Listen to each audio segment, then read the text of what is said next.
नमस्कार दोस्तों, चलिए जानते हैं राजस्थान की 50 फटाफट बड़ी खबरों को सिर्फ 10 मिनट में। लेकिन उससे पहले आप यह वीडियो कहां से देख रहे हैं हमें कमेंट में जरूर बताएं और वीडियो को लाइक करके चैनल को सब्सक्राइब जरूर कर लें। दिल्ली से अलवर तक अब सफर पहले जैसा नहीं रहने वाला। राजस्थान को नमो भारत रैपिड रेल नेटवर्क से जोड़ने की मंजूरी मिल गई है। हाई स्पीड ट्रेनें गुरुग्राम, भिवाड़ी और नीमराना होते हुए दौड़ेंगी। करीब 196 किलोमीटर लंबे इस कॉरिडोर से रोज आने जाने वाले लोगों को राहत मिलेगी। उद्योगों को सीधा फायदा होगा और रोजगार के नए मौके भी तेजी से बढ़ने वाले हैं।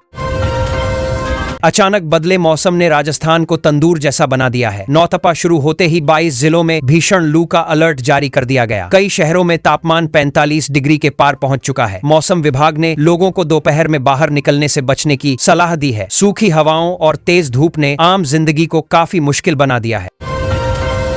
इस बार गर्मी ने कोटा को सबसे ज्यादा झुलसा दिया। मौसम विभाग के अनुसार शहर का तापमान 45.6 डिग्री तक पहुंच गया, जो पूरे प्रदेश में सबसे ज्यादा रहा। दोपहर में सड़कें लगभग खाली दिखाई दी। जयपुर समेत कई शहरों में भी रात का तापमान सामान्य से ऊपर रिकॉर्ड किया गया। विशेषज्ञों का कहना है कि आने वाले दिनों में गर्मी और बढ़ सकती है।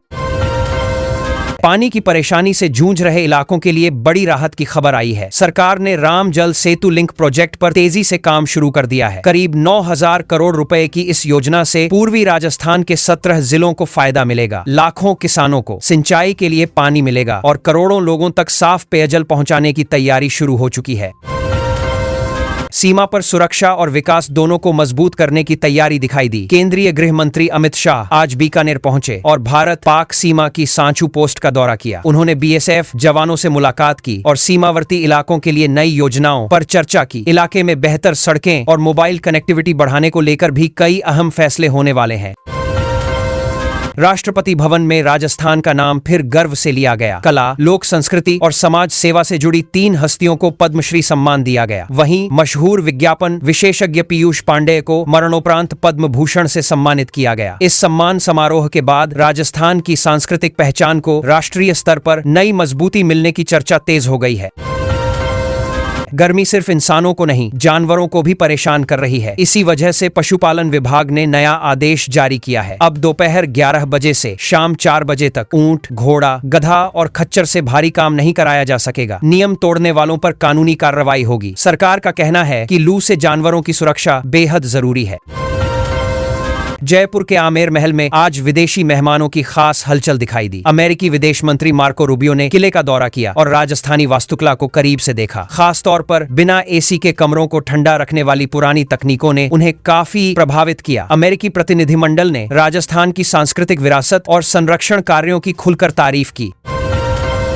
कोटा में आज मेधावी छात्रों के चेहरे खुशी से चमक उठे। दैनिक भास्कर और रेजोनेंस की ओर से प्रतिभा सम्मान समारोह आयोजित किया गया, जहां बोर्ड परीक्षाओं में शानदार प्रदर्शन करने वाले विद्यार्थियों को सम्मानित किया गया। कार्यक्रम में करियर से जुड़ी सलाह भी दी गई। छात्रों और अभिभावकों की भारी मौजूदगी ने पूरे आयोजन को खास बना दिया।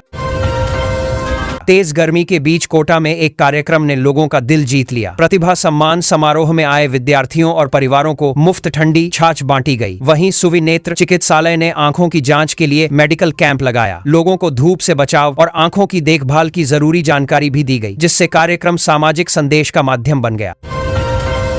राजस्थान में बिजली चोरी रोकने के लिए आज बड़ा अभियान चलाया गया। जयपुर, जोधपुर और अजमेर में डिस्कॉम टीमों ने कई इलाकों में छापेमारी की। जांच के दौरान अवैध कनेक्शन और घरेलू लाइन से कमर्शियल इस्तेमाल के मामले सामने आए। अधिकारियों ने भारी जुर्माना लगाया और कई जगह एफआईआर भी दर्ज की गई। बिजली कंपनियां अब सख्ती बढ़ाने की तैयारी में हैं। कोटा शहर के कई इलाकों में आज लोगों को बिजली कटौती का सामना करना पड़ा। ट्रांसफार्मर अपग्रेडेशन और रखरखाव के चलते अलग अलग क्षेत्रों में 2 से 3 घंटे की सप्लाई बंद रखी गई। राजीव गांधी नगर, नयापुरा और आरके नगर समेत कई इलाके प्रभावित रहे। बिजली कंपनी ने पहले ही सूचना जारी कर लोगों से जरूरी काम समय पर निपटाने की अपील की थी।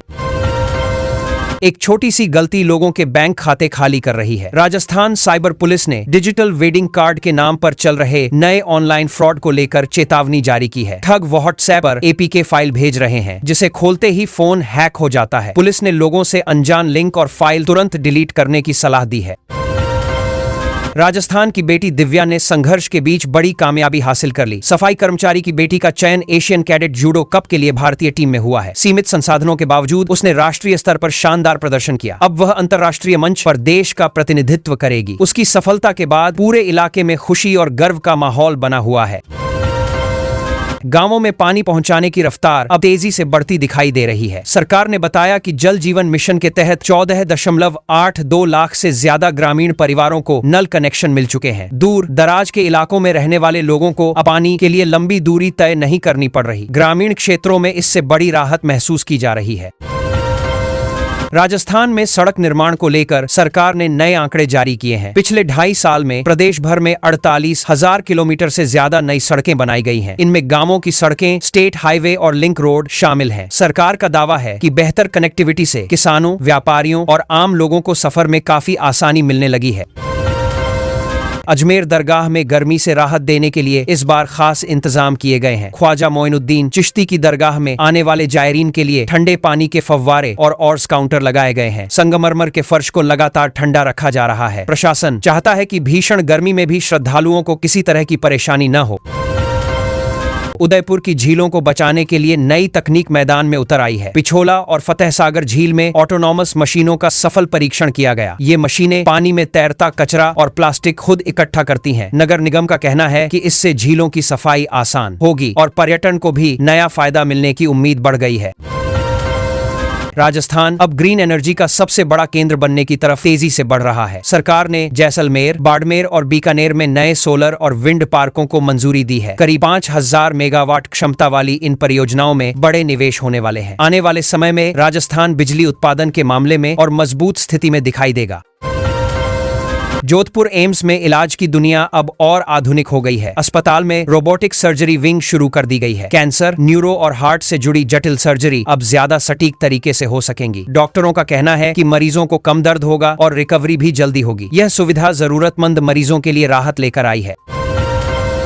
तेज गर्मी को देखते हुए शिक्षा विभाग ने बड़ा फैसला लिया है। अब स्कूलों में अतिरिक्त कक्षाएं और दूसरे काम दोपहर 11 बजे के बाद नहीं चल सकेंगे। सरकार ने सभी स्कूलों में ठंडे पानी और प्राथमिक उपचार की व्यवस्था सुनिश्चित करने के निर्देश दिए हैं। बच्चों को धूप से बचाने के लिए प्रशासन पूरी सावधानी बरतने में जुटा हुआ है। जयपुर मेट्रो का नया विस्तार अब तेजी से आगे बढ़ रहा है। मानसरोवर से अजमेर रोड को जोड़ने वाले फेज एकड़ कॉरिडोर का निर्माण तेज कर दिया गया है। इंजीनियरों की टीम ने आज साइट का निरीक्षण भी किया। यह रूट शुरू होने के बाद हजारों यात्रियों को दार से देशा सीधा फायदा मिलेगा और शहर के ट्रैफिक दबाव को कम करने में मदद मिलेगी। बाड़मेर से आई एक खबर ने पूरे देश का ध्यान खींच लिया है। यहाँ लिथियम के बड़े भंडार मिलने के शुरुआती संकेत मिले हैं। वैज्ञानिकों की टीम इलाके में सैंपल जांच और ड्रिलिंग कर रही है। लिथियम का इस्तेमाल इलेक्ट्रिक गाड़ियों और मोबाइल बैटरियों में होता है। अगर खोज सफल रही तो राजस्थान औद्योगिक क्षेत्र में नई पहचान बना सकता है। अवैध खनन पर आज प्रशासन ने बड़ा शिकंजा कस दिया। अजमेर और भीलवाड़ा में खनिज विभाग ने पुलिस के साथ मिलकर ताबड़तोड़ छापेमारी की। कार्रवाई के दौरान कई मशीनें, डंपर और ट्रैक्टर जब्त किए गए। अधिकारियों ने बताया कि अवैध खनन से जुड़े लोगों के खिलाफ सख्त केस दर्ज किए जा रहे हैं और भारी जुर्माने की तैयारी भी चल रही है। भीलवाड़ा के टेक्सटाइल उद्योग में आज नई शुरुआत देखने को मिली। यहाँ इको फ्रेंडली धागा बनाने वाली आधुनिक यूनिट्स शुरू की गईं। इन फैक्ट्रियों में रिसाइकल प्लास्टिक और ऑर्गेनिक कॉटन का इस्तेमाल होगा। उद्योग जगत का मानना है कि इससे विदेशी बाजार में भीलवाड़ा की पकड़ और मजबूत होगी। साथ ही हजारों युवाओं के लिए रोजगार के नए रास्ते खुलेंगे। ऐसी गर्मी शायद राजस्थान ने लंबे समय बाद महसूस की होगी। आज से शुरू हुए नौतपा ने पहले ही दिन लोगों की मुश्किलें बढ़ा दी हैं। जैसलमेर, बीकानेर और श्रीगंगानगर जैसे इलाकों में धूप इतनी तेज रही कि दोपहर में सड़कें खाली नजर आईं। मौसम विभाग ने साफ कहा है कि अगले कुछ दिन और भारी पड़ सकते हैं, इसलिए लोग जरूरी काम होने पर ही बाहर निकल रहे हैं। सुबह का समय थोड़ा राहत देता है, लेकिन दोपहर होते होते राजस्थान आग जैसा तपने लगता है। जयपुर, कोटा और अलवर में तापमान लगातार ऊपर जा रहा है और गर्म हवाओं ने लोगों को परेशान कर दिया है। हवा में नमी कम होने से शरीर जल्दी थक रहा है। अस्पतालों में भी गर्मी से बचाव की सलाह दी जा रही है और लोग अब घरों में ठंडक के इंतजाम बढ़ाने लगे हैं। आपको कंपनी ने ये मौसम विभाग की नई चेतावनी ने पश्चिमी राजस्थान के लोगों की चिंता और बढ़ा दी है। अगले 3-4 दिन तेज धूल भरी आंधियां और भीषण लू चलने की संभावना बताई गई है। खासकर बाड़मेर, जैसलमेर और जोधपुर में हालात ज्यादा कठिन रह सकते हैं। गांवों में लोग सुबह जल्दी काम निपटा रहे हैं, क्योंकि दोपहर के समय बाहर निकलना अब काफी मुश्किल महसूस होने लगा है। सरकार का नया फैसला अचानक चर्चा में आ गया जब मंत्रियों और बड़े अधिकारियों की विदेश यात्राओं पर रोक लगा दी गई। अब सिर्फ जरूरी काम होने पर ही अनुमति मिलेगी। सरकार का कहना है कि फिजूल खर्च कम करना जरूरी है और अधिकारी राज्य की समस्याओं पर ज्यादा ध्यान दें। इस फैसले के बाद प्रशासनिक स्तर पर कामकाज में नई गंभीरता दिखाई देने लगी है। राजस्थान की राजनीति इन दिनों गांवों की चौपालों में ज्यादा दिखाई दे रही है। मुख्यमंत्री भजन लाल शर्मा लगातार गांवों में पहुंचकर लोगों की समस्याएं सुन रहे हैं। ग्रामीण इलाकों में सड़क, पानी और बिजली जैसे मुद्दों पर सीधे बातचीत हो रही है। राजनीतिक जानकार मान रहे हैं कि पंचायत चुनावों से पहले यह अभियान गांवों में माहौल बनाने और लोगों से सीधा जुड़ाव मजबूत करने की कोशिश बन चुका है। राजस्थान के युवाओं के लिए आज बड़ी राहत वाली खबर आई जब कंप्यूटर अनुदेशक भर्ती का नोटिफिकेशन जारी कर दिया गया। करीब 4000 पदों पर भर्ती होने से बेरोजगार युवाओं में उत्साह बढ़ गया है। आवेदन प्रक्रिया आज से शुरू हो चुकी है और उम्मीदवार अब SSO ID के जरिए फॉर्म भर रहे हैं। कोचिंग संस्थानों में भी इस भर्ती को लेकर हलचल तेज हो गई है। भर्ती के साथ परीक्षा की तारीख सामने आने के बाद तैयारी कर रहे अभ्यर्थियों ने पढ़ाई की रफ्तार और तेज कर दी है। अगस्त में होने वाली परीक्षा के लिए छात्र अब पुराने पेपर और कंप्यूटर विषयों पर ज्यादा फोकस कर रहे हैं। आवेदन शुल्क और OTR प्रक्रिया को लेकर भी काफी सवाल पूछे जा रहे हैं, इसलिए साइबर कैफों पर भीड़ बढ़ती दिखाई देने लगी है।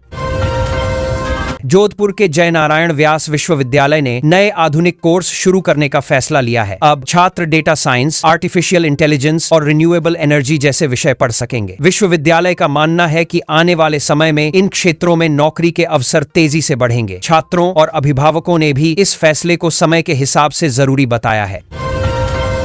राजस्थान रोडवेज अब पुरानी बसों की जगह नई CNG और इलेक्ट्रिक बसें लाने जा रहा है। पहले चरण में कई बड़े शहरों में इन बसों को चलाया जाएगा। यात्रियों को उम्मीद है कि सफर ज्यादा आरामदायक और प्रदूषण कम होगा। रोडवेज अधिकारियों का कहना है कि नई तकनीक से ईंधन खर्च भी घटेगा और यात्रियों को बेहतर सुविधा मिलेगी।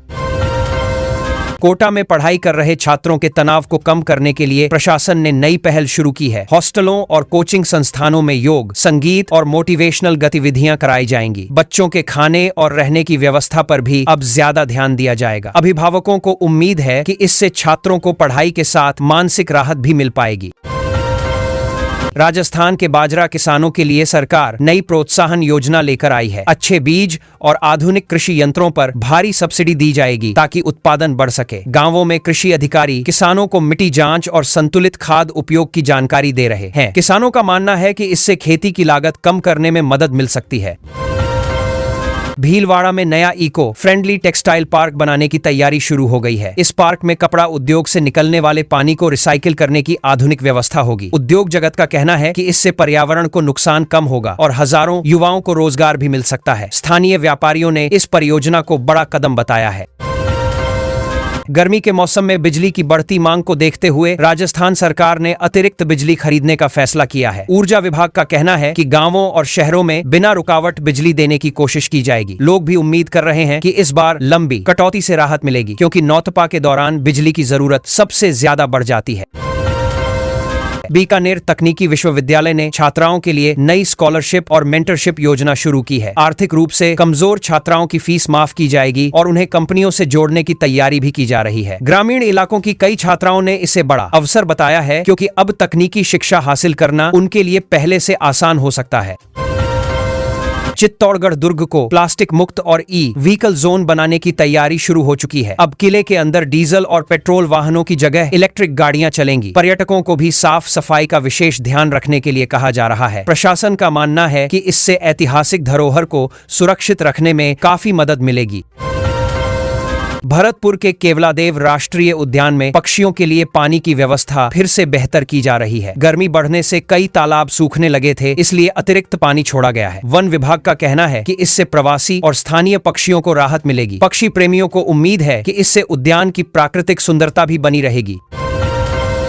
राजस्थान रॉयल्स की जीत ने पूरे राज्य में क्रिकेट प्रेमियों का जोश बढ़ा दिया है। मुंबई इंडियंस को हराकर टीम ने प्लेऑफ में जगह पक्की कर ली और सोशल मीडिया पर जश्न शुरू हो गया। मैच में राजस्थान की बल्लेबाजी और गेंदबाजी दोनों शानदार रहीं। जयपुर समेत कई शहरों में क्रिकेट फैंस देर रात तक इस जीत की चर्चा करते नजर आए। मैच खत्म होने के बाद सबसे ज्यादा चर्चा जोफ्रा आर्चर की हो रही है। उन्होंने पहले तेजी से रन बनाए और फिर गेंदबाजी में मुंबई के बड़े बल्लेबाजों को आउट कर मैच पलट दिया। दर्शकों को उनका ऑलराउंड प्रदर्शन काफी पसंद आया। क्रिकेट जानकार मान रहे हैं कि अगर टीम इसी लय में रही तो इस बार राजस्थान रॉयल्स फाइनल तक मजबूत दावेदारी पेश कर सकती है। राजस्थान रॉयल्स की जीत में स्पिन गेंदबाज ब्रिजेश शर्मा ने भी बड़ा योगदान दिया। उन्होंने बीच के ओवरों में मुंबई की रणगति पूरी तरह रोक दी और महत्वपूर्ण विकेट लेकर दबाव बना दिया। उनके शांत और सटीक प्रदर्शन की काफी तारीफ हो रही है। टीम मैनेजमेंट भी अब गेंदबाजी यूनिट को इस सीजन की सबसे बड़ी ताकत मानने लगा है।